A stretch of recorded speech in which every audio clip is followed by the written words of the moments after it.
বাজেটের এক বিশাল ঘাটতি আছে 2,43,000 কোটি টাকা।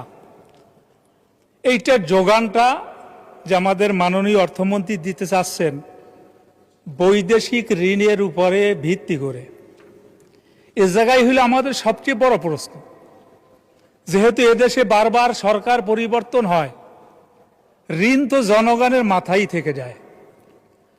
এখনই আমরা প্রত্যেকটা জনগণ, প্রত্যেকটা মানুষ মাথাপিছু 1 লক্ষের উপরে আমরা কিন্তু ঋণগ্রস্ত।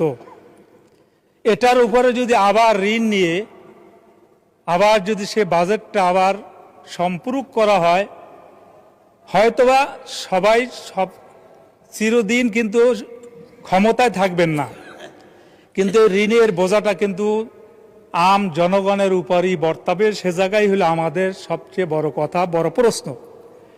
তবে আমি আবার সাধুবাদ জানাই গণপ্রজাতন্ত্রী বাংলাদেশ সরকারের মাননীয় প্রধানমন্ত্রীকে।